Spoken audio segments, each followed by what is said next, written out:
बिहार के रोहतास में एक पुल चोरी होने का मामला सामने आया है। चोर जल संसाधन विभाग के कर्मचारी बनकर आए और पुल काटकर अपने साथ ले गए। खबर बिहार के समस्तीपुर से है, जहां चोरों ने 2 किलोमीटर लंबा रेलवे ट्रैक चोरी कर लिया है।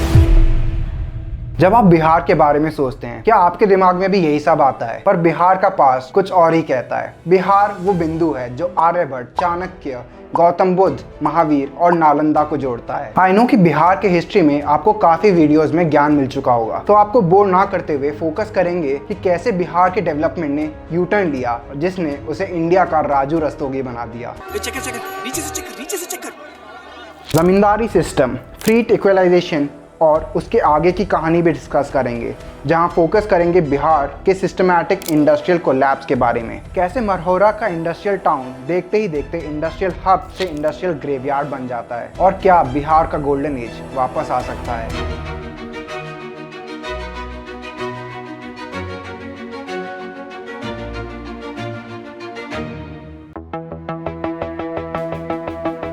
बिहार के डाउनफॉल की शुरुआत होती है ब्रिटिश राज से, जब बिहार बंगाल प्रेसिडेंसी का पार्ट था। क्योंकि बंगाल प्रेसिडेंसी की लैंड फर्टाइल थी, ब्रिटिशर्स के लिए ये उनकी तीनों प्रेसिडेंसी में रेवेन्यू पॉइंट ऑफ व्यू से काफी इंपॉर्टेंट था। और इसी चीज को एक्सप्लॉइट करने के लिए और रेवेन्यू को स्टेबलाइज करने के लिए ब्रिटिशर्स ने परमानेंट सेटलमेंट एक्ट के अंडर यहाँ जमींदारी सिस्टम को स्टैब्लिश किया। इससे जमींदार ही जमीन के असली मालिक बन गए, जिन्हें पेजेंट फार्मर से रेंट या टैक्स कलेक्ट करना था, जिसका 1/11 वो खुद रिटेन करते थे और बाकी ब्रिटिश सरकार हजम कर लेती थी। इस पूरे सिस्टम के कारण जमींदार और पेजेंट दोनों को कोई मोटिवेशन नहीं था कोई भी एग्रीकल्चरल इनोवेशन करने का, क्योंकि जमींदारों को अपना शेयर इंक्रीज करना था। तो उन्होंने फार्मर्स को फोर्स किया कैश क्रॉप्स ग्रो करने के लिए, जैसे कि इंडिगो। इससे हुआ ये कि एसेंशियल क्रॉप्स की पैदावार कम हो गई। एसेंशियल क्रॉप्स की पैदावार की कटौती से कॉन्सिक्वेंस ये हुआ कि इंडिया में काफी सारे फेमाइन विटनेस किए गए, जहां लाखों लोगों ने अपनी जान भुखमरी के कारण गंवाई। इसका एक और इम्पैक्ट था चेंजिंग सोशल ऑर्डर और सोसाइटल रिलेशंस पे। एक तरफ थी एक एलीट लैंड ओनिंग क्लास और दूसरी तरफ एक लैंडलेस वर्किंग क्लास। इससे वेल्थ कुछ हाथों में कॉन्सेंट्रेट हो गई और इकोनॉमिक डेवलपमेंट का बेनिफिट प्रोपोर्शनली नहीं पहुंच पाया। इस अरेंजमेंट को चेंज करने के लिए post independence Indian central government ने फर्स्ट कॉन्स्टिट्यूशनल अमेंडमेंट के अंडर लैंड रिफॉर्म्स करने चाहे। इससे वो जमींदारी सिस्टम को अबॉलिश करना चाहते थे, भले ही इससे राइट टू प्रॉपर्टी अफेक्ट हो। उस टाइम राइट टू प्रॉपर्टी एक फंडामेंटल राइट थी, जिसे आगे चलकर एक लीगल राइट में कन्वर्ट कर दिया। पर क्योंकि स्टेट गवर्नमेंट्स का एक बड़ा रोल था लैंड रिफॉर्म्स इंप्लीमेंट करने का, तो इसके outcome state to state vary किए। जहां वेस्ट बंगाल की लेफ्ट विंग गवर्नमेंट ने इसे एक सक्सेस स्टोरी बनाया, वहीं यूपी और बिहार जैसे स्टेट्स में ये ढंग से इंप्लीमेंट नहीं हो पाया। इसके रीजंस थे लैक ऑफ पॉलिटिकल मोटिवेशन और जमींदारों और नेताओं की साठगांठ। इसके कारण यहाँ के इकोनॉमिकली बैकवर्ड ही होते चले गए। इंडिपेंडेंस के बाद का अनडिवाइडेड बिहार आयरन ओर और कोल जैसे मिनरल रिसोर्सेज का एक बड़ा प्रोड्यूसर था। क्योंकि ये मिनरल्स किसी भी इंडस्ट्रियल प्रोसेस का एक इम्पॉर्टेंट हिस्सा होते, तो जाहिर सी बात है कि इंडस्ट्रियल कंपनीज और यूनिट्स अपने इस्टेब्लिशमेंट्स उन्हीं स्टेट्स में इस्टेब्लिश करती जहां पर मिनरल रिसोर्सेज सफिशिएंट मात्रा में हो। पर इसी चीज़ की चिंता इंडिया की सरकार को होने लगी कि जिन स्टेट्स के पास ये नेचुरल एडवांटेज नहीं है, वो डेवलपमेंट की रेस में पीछे रह जाएंगे। और इसी से बर्थ हुआ फ्रीट इक्वलाइजेशन पॉलिसी का। इसके अंडर सरकार ने कहा कि इंडस्ट्रियलिस्ट चाहे जो भी स्टेट में अपनी फैक्ट्री स्टैब्लिश करते हैं, उन्हें सेम रेट पे आयरन ओर, कोल और एल्यूमिनियम जैसे नेचुरल रिसोर्सेज मिलेंगे। मीनिंग कि सरकार ने फ्रीट कॉस्ट को सब्सिडाइज कर दिया। क्योंकि पोर्ट्स एक एक्टिव ट्रेडिंग रूट प्रोवाइड करते हैं, तो ज़्यादातर फैक्ट्रीज मुंबई, चेन्नई और कोलकाता जैसी सिटीज़ में स्टैब्लिश हुई। और बिहार जैसे स्टेट्स अपने नेचुरल रिसोर्सेज का फ़ायदा नहीं उठा पाए, और लैंड लॉक्ड होने के कारण वो इंडस्ट्रीज़ को अट्रैक्ट नहीं कर पाए या नहीं कर पा रहे हैं, according to Bihar CM Nitish Kumar. पर इंडस्ट्रीज़ तो दिल्ली और पंजाब में भी हैं, और वो भी तो बिहार की तरह लैंड लॉक्ड हैं। तो इंडस्ट्रीज़ वहाँ क्या कर रही हैं? ऑल्सो जब गवर्नमेंट को इसके ड्रॉबैक्स पता चले, तो 1993 में गवर्नमेंट ने फ्रीट इक्वलाइजेशन पॉलिसी को विड्रॉ कर लिया। तब से लेके 3 दशक हो चुके हैं। तो क्यों आज भी बिहार के लिए इंडस्ट्रीज कुछ ऐसी हैं जैसे आरसीबी के लिए आईपीएल की ट्रॉफी? सॉरी, ये कंपैरिजन थोड़ा गलत हो जाएगा, क्योंकि बिहार में इनफैक्ट इंडस्ट्रीज का आगमन हुआ था। फिर क्या हुआ, कहाँ गई वो इंडस्ट्रीज? ये लाता है हमें वीडियो के नेक्स्ट सेगमेंट पे। ये कहानी शुरू होती है 1929 में, जब ब्रिटिश कंपनी CNE मॉर्टन जो पैकेज्ड फूड बनाती थी, वो प्रोडक्शन एक्सपेंशन प्लान कर रही थी। तो इन्होंने अपने एक्सपेंशन के लिए चूज किया बिहार के मरहौरा टाउन को, जो कि बिहार के कैपिटल पटना से करीब 80 किलोमीटर दूर है। बिहार की इस फैक्ट्री में कन्फेक्शनरी प्रोडक्ट्स मैन्युफैक्चर होने थे, जैसे कि टॉफी। मॉर्टन का इंपॉर्टेंस इस बात से भी पता चलता है कि वो वर्ल्ड वॉर 1 के टाइम ब्रिटेन के लिए पैकेज प्रोविजंस का एक इम्पॉर्टेंट सप्लायर भी था।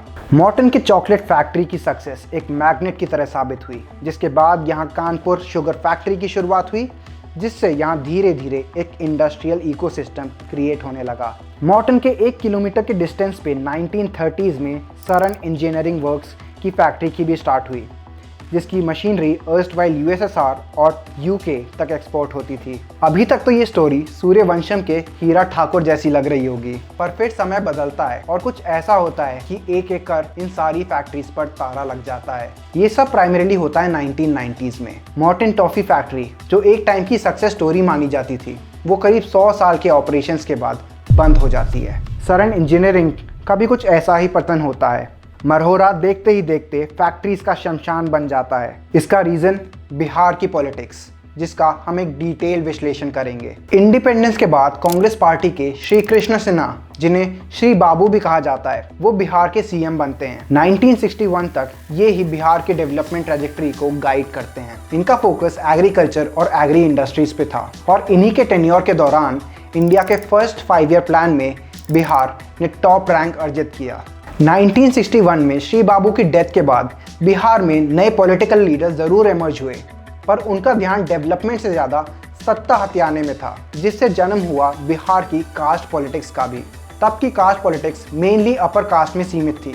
सीधा बोलूं तो ब्राह्मण, भूमिहार और राजपूत बैकवर्ड क्लासेस इस समय पॉलिटिकल पावर से ऑलमोस्ट एब्सेंट थी, और बिहार में जो इकोनॉमिक डेवलपमेंट हो रहा था उसका ज़्यादातर फायदा अपर कास्ट को ही हो रहा था, because they were the land owning community, और साथ ही साथ पॉलिसी मेकिंग और गवर्नेंस में भी इनकी ही मोनोपोली थी। तो बैकवर्ड क्लासेस की कंडीशन इंप्रूव करने के लिए कुछ खास प्रयास नहीं हुए। ना उनके ग्रीवेंस सुनने वाला था कोई, ना उनके लिए कोई आवाज़ उठाने वाला, जिससे पब्लिक में ग्रीवेंस बढ़ता ही जा रहा था। दूसरी तरफ 1970s में कांग्रेस की इंदिरा गवर्नमेंट के तानाशाही रवैये से भी सब परेशान थे, और इन सब ने जन्म दिया 1974 में बिहार मूवमेंट को, जिसके लीडर थे जेपी नारायण। ये इनिशियली तो एक स्टूडेंट मूवमेंट था, पर जल्द ही इसने एक वॉयलेंट टर्न लिया और ये एक पॉलिटिकल मूवमेंट बन गया। 1975 की इमरजेंसी भी इस मूवमेंट को शांत नहीं कर पाई, और इस मूवमेंट से इमर्ज हुए स्टूडेंट लीडर्स लालू प्रसाद यादव, नीतीश कुमार और सुशील कुमार मोदी। लेट 70s में बिहार की पॉलिटिक्स डेवलपमेंट को बुलाकर कास्ट पॉलिटिक्स में शिफ्ट हो गई, जहां बात की जाने लगी बैकवर्ड क्लास रिप्रेजेंटेशन की। इस पूरे टाइम पीरियड में बिहार की इकोनॉमी चरमरा रही थी, और जहां ध्यान होना चाहिए था डेवलपमेंट पे, वहां कास्ट एक बड़ा इशू इमर्ज हुआ। इसका ये भी रीजन था कि जनता दल का इसी टाइम में फॉर्मेशन हुआ, और बिहार में एक पॉलिटिकल इंस्टेबिलिटी थी, जिसके कारण कास्ट अरिथमेटिक को सही करना सारे सत्ताधारियों के लिए इम्पोर्टेंट हो गया। और रोटी, कपड़ा और मकान, वेल वो तो ऊपर वाला देख ही लेगा। बिहार की पॉलिटिक्स का एक ही मुद्दा था, सोशल जस्टिस, जिसका सीधा पता इसी बात से चलता है कि विकास नहीं सम्मान चाहिए के नारे से 1990 में लालू प्रसाद यादव बिहार के सीएम बने। लालू पूछ रहा है, ये जो भूमिहीन है तीसरा परिवार, ये कौन जात है? पर क्या सच में लालू प्रसाद यादव ने बैकवर्ड क्लासेस के साथ जस्टिस किया? अगर एक्सटॉर्शन, मर्डर और किडनैपिंग से सोशल जस्टिस होता है, तो शायद उन्होंने सोशल जस्टिस किया। सच तो ये है कि उनके टेन्योर में ऑर्गेनाइज्ड क्राइम ने बिहार को रहने लायक ही नहीं छोड़ा। फॉरगेट अबाउट डेवलपमेंट, लालू राज में पिछड़ों का तो पता नहीं, पर गुंडों को पूरा सम्मान मिला। मोहम्मद शाहबुद्दीन की ही बात कर लो, इनके अगेंस्ट अनगिनत क्रिमिनल केसेस रजिस्टर्ड हैं, और इनके घर से जो AK-47 एक रेड में बरामद हुई, उनका ओरिजिन पाकिस्तान और ISI तक ट्रेस हो सकता है। और लालू की पार्टी RJD ने इन्हें विधानसभा से लोकसभा तक भी पहुंचाया। अगर इनकी लाइफ के बारे में आप और जानना चाहते हैं तो आप रंगबाज वेब सीरीज भी देख सकते हैं ZEE5 पर। मुद्दे पे वापस आएं तो बात यह है कि अगर आपके यहाँ लॉ एंड ऑर्डर ही नहीं होगा तो इंडस्ट्रीज फंक्शन कैसे करेंगी? और ये लॉलेसनेस एक इम्पॉर्टेंट फैक्टर साबित हुआ इंडस्ट्रीज के बंद होने का। मॉर्टन के केस में लेजेंड सेज कि गुंडों की अंडर द टेबल फिरौती इतनी बढ़ गई थी कि फैक्ट्री के लिए कोई ब्रीदिंग स्पेस ही नहीं बचा, और एंड में फैक्ट्री बंद हो गई और फैक्ट्री के बंद होने के साथ साथ ही बंद हुई कई वर्कर्स की रोजी रोटी भी, जो इस फैक्ट्री पे अपने लाइवलीहुड के लिए डिपेंडेंट थे। बाकी जगह भी हाल कुछ ऐसा ही था। सरन इंजीनियरिंग 1997 में बंद हो जाती है और इसके 2000 वर्कर्स अनएम्प्लॉयड हो जाते हैं। बिहार, जहां 1947 में 28 शुगर मिल्स थी, वहां इनमें से 17 शट डाउन हो चुकी हैं। यहाँ कारण लॉलेसनेस के साथ साथ सरकार का मिसमैनेजमेंट भी हुआ, क्योंकि इनमें से कुछ फैक्ट्रीज सरकार ने खुद अक्वायर की थी। बिहार एक टाइम पे इंडिया का 30% शुगर प्रोड्यूस करता था, आज ये फिगर है मात्र 2%। बिहार में सर्विस सेक्टर भी इसी रीज़न के कारण डेवलप नहीं हुआ। जब आपके स्टेट के ब्राइट माइंड्स स्टेट छोड़ देंगे तो कैसे सर्विस सेक्टर सर्वाइव करेगा, जो कि ह्यूमन कैपिटल पर डिपेंडेंट है। और इन सभी लैक ऑफ ऑप्शंस के कारण डेवलप हुई बिहार की यूपीएससी मेंटालिटी, मतलब सिविल सर्वेंट्स बनने की होड़। सरकारी नौकरी एक इकलौता ऑप्शन बचा for the people of Bihar for a better life. सरकारी नौकरी के बारे में हमने एक वीडियो भी बनाई है, जिसको आप इस लिंक के थ्रू देख सकते हैं। बिहार में जॉब्स क्रिएट होने की जगह श्रिंक होने लगे और यहीं से शुरू हुआ स्टेट से पलायन का सिलसिला। 1971 और 1981 के बीच बिहार की 2% पॉपुलेशन ने माइग्रेट किया और एब्सोल्यूट टर्म्स में ये नंबर 1981 और 1991 में डबल होके हो गया करीब 25 लाख। पॉलिटिक्स ने स्टेट लेवल पे ही नहीं पर फैक्ट्री लेवल पे भी इंडस्ट्रीज के ब्रीथिंग स्पेस को छीन लिया। लेबर यूनियन के नेताओं ने फ्रीक्वेंट स्ट्राइक से इंडस्ट्रीज की डे टू डे फंक्शनिंग को डिस्टर्ब कर दिया, जिससे फैक्ट्रीज को हेवी लॉसेस बेयर करने पड़े। एक तरफ वसूली तो दूसरी तरफ लेबर यूनियन की मनमर्जियां। इंडस्ट्रीज को एक ना एक दिन तो बंद होना ही था। 80s और 90s का दशक ओवरऑल बिहार में एक डार्क फेज साबित हुआ। चीजें 2005 में थोड़ी बदली जब बिहार के सीएम बने नीतीश कुमार, पर इन सब के बावजूद बिहार इकोनॉमिकली वापस अपने पैरों पर खड़ा नहीं हो सका। लॉ एंड ऑर्डर तो सुधरा पर ओवरऑल गवर्नेंस का स्टैंडर्ड पुअर ही रहा। 2006 में Nitish Kumar industrial incentive policy लाए, जिसके अंदर उन्होंने बात की सब्सिडाइज करने की उन कंपनीज को जो अपने ऑपरेशंस बिहार में स्टार्ट करती हैं, और इससे इंडस्ट्रीज स्टार्ट भी हुई, पर सब्सिडी नहीं दी गई।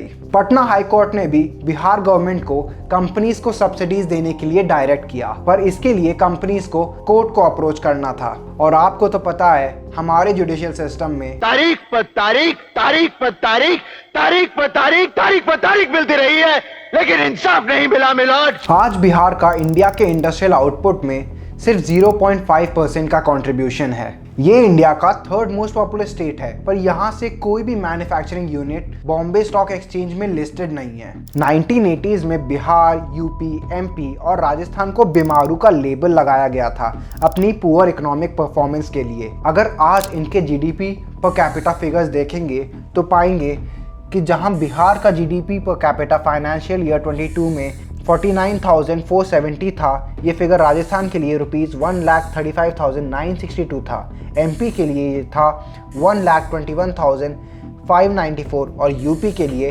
70,792 और ऑल इंडिया एवरेज है करीब 2 लाख रुपीज़ या फिर $2,500। क्लियरली हम देख सकते हैं कि इस पूरी रेस में बिहार कितना पीछे रह गया है। तो अब क्वेश्चन आता है, क्या बिहार में सब खराब ही है? तो बात कर लेते हैं कुछ पॉजिटिव्स की भी। 2023 में पटना में हुए ग्लोबल इन्वेस्टर समिट में 50,530 करोड़ रुपीस के MOUs साइन हुए। ये वो अमाउंट है जो बिहार के अलग अलग सेक्टर्स में इन्वेस्ट होगा। इसके अलावा अदानी ग्रुप भी स्टेट की सीमेंट मैन्युफैक्चरिंग, लॉजिस्टिक्स और एग्रो इंडस्ट्रीज में 8,700 करोड़ रुपीस इन्वेस्ट करेगा। बिहार गवर्नमेंट ने पिछले साल इंडस्ट्रियल एरियाज में इंफ्रास्ट्रक्चर को इम्प्रूव करने के लिए करीब 2,000 करोड़ इन्वेस्ट किए थे। बिहार में पिछले एक डेकेड में रोड नेटवर्क करीब 130% ग्रो किया है और पावर अवेलेबिलिटी 700 मेगावाट से बढ़कर 7,000 मेगावाट हो गई है। पर इन सारे इनिशिएटिव्स के बाद भी ग्राउंड पे इम्पैक्ट